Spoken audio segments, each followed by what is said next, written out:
Здравейте, казвам се Димитър Димитров, пивовар и собственик на малка независима пивоварна Мазето, град Каварна.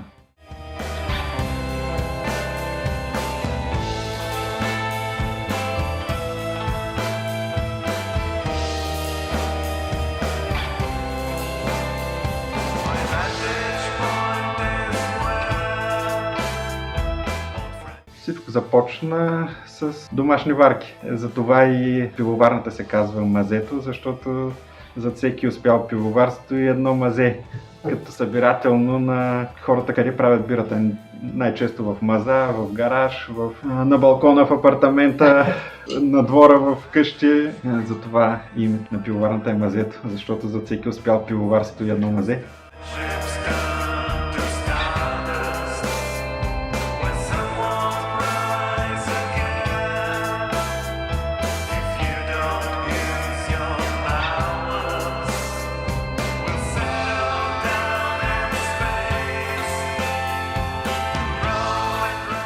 След дълги години в инвестиционното строителство реших, че ми стига толкова напрежение и стрес и реших да се занимавам с нещо, което ми доставя удоволствие, да правя бира.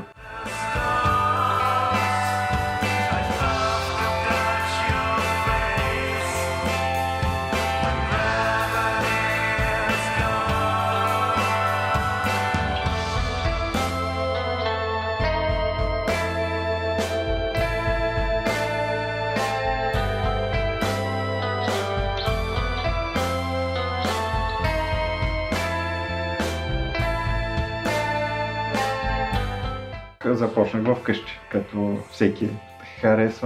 По принцип ми харесва кулинарията, а тя има много общо с правенето на бира. Дъщеря ми подари за рождения ден кратък курс по производството на бира в Стара Загора. Там се научих да правя бира. После продължих вкъщи. Всеки път се получаваше, колкото и нескромно да звучи. Резултатите бяха много добри и реших да си направя пивоварна.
Най-голямата трудност е административната тежест, след това капитала, който не е малък, съобразен съответно и спрямо и обемите. Но административната тежест е много голяма. Изискват се прекалено много регулации, изисквания по закон и от това идват трудности. Затова няма много пивоварни в България.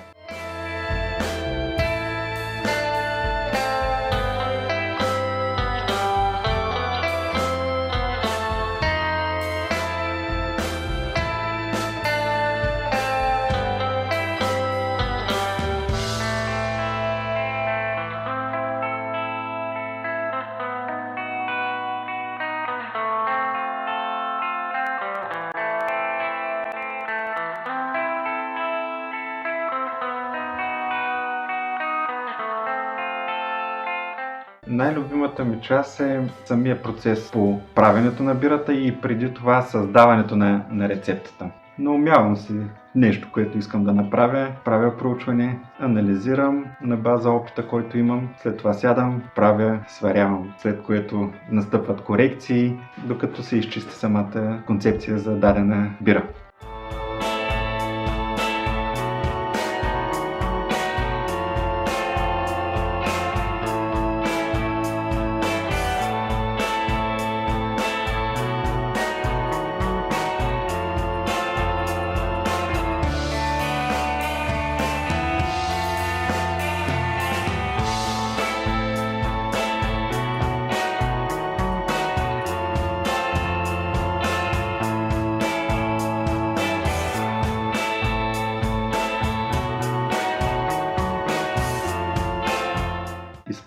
Използвал съм една българска съставка, която може да не се приема много като българска, традиционна, но суровината е добита в България. Става въпрос за една бира, която създадох в колаборация с един шеф-готвач от Търново, Радичев, който се занимава с трюфели. И той пожела да направя за него бира, която да бъде съчетана с трюфел. Това за мен беше огромно предизвикателство, защото проучването, което направих, се оказа, че няма бира с трюфел. Когато се говори за трюфел в пивоварството, повече се има предвид бомбоните, наречени трюфел. Направих бирата, тя е известна под името Трюфелас, за другата на трюфела. В нея използвам бял трюфел, което е основната съставка на тази бира.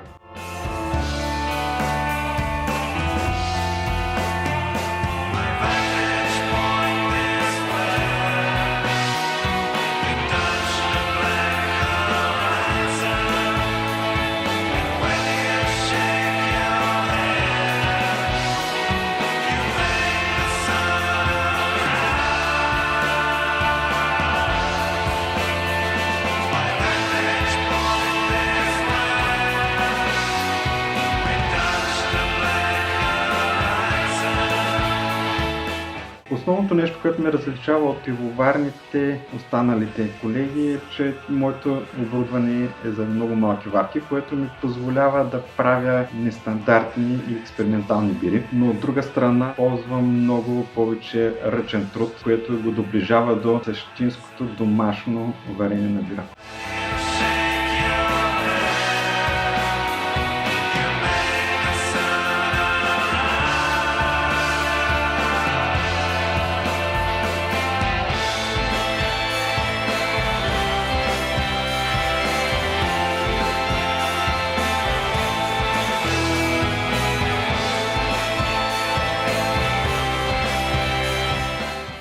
Забелязах, че крафт бир сцената в България се развива и то доста добре.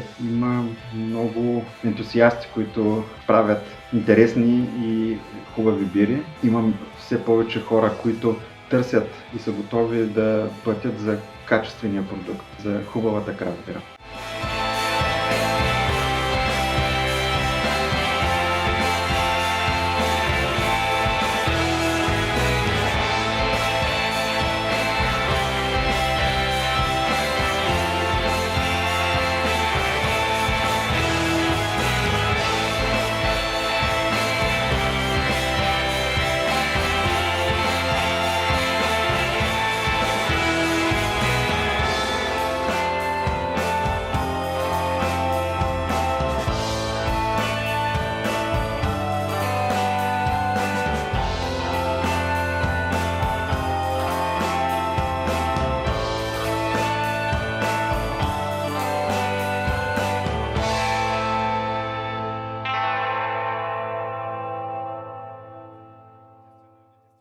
Работя много и то доста добре с джипси пивовари. Поради естеството на моя обем можем да правим всякакви експерименти, което е доста гъвкаво за тях.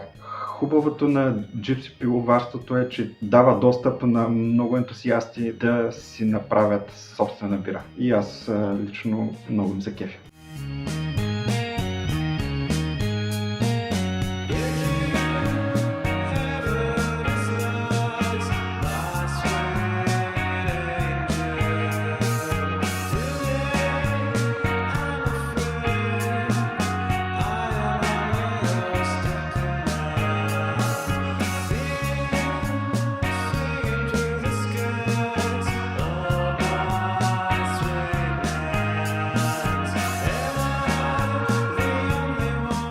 Защо си направих собствена пивоварна? Ако знаех какво ме очаква, преди да започна да го правя, може би щях да си седя джипси пивовар.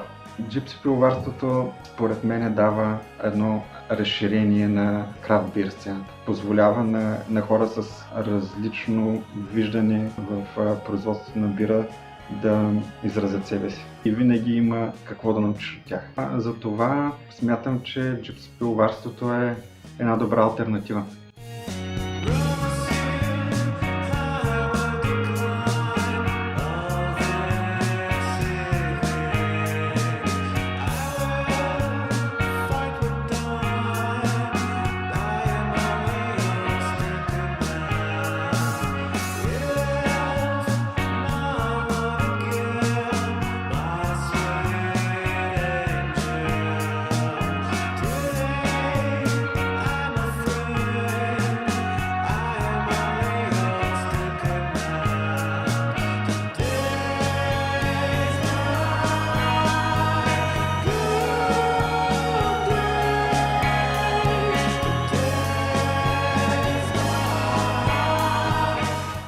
мислям да направя следващата крачка, да увелича обема на производство, което най-вероятно вече ще изисква ново помещение с ново оборудване. Това е като бъдещи планове.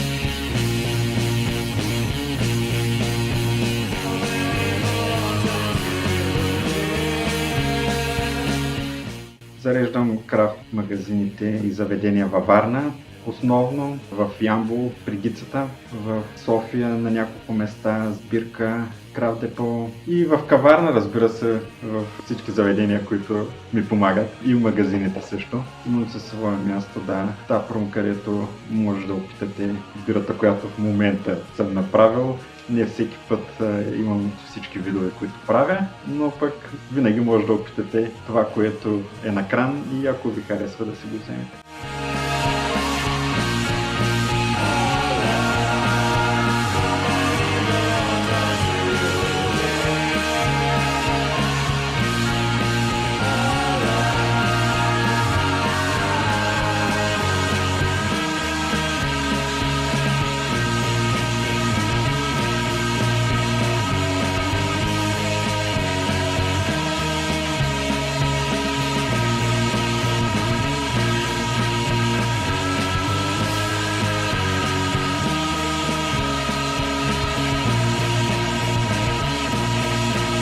Ще се радвам да срещна много от вас по фестивалите, които посещаваме и се организират на крафт бирата в България. Да поговорим за бира, да пием бира, да дойдете в Каварна лятото, да опитате от нашата бира и да се забавлявате.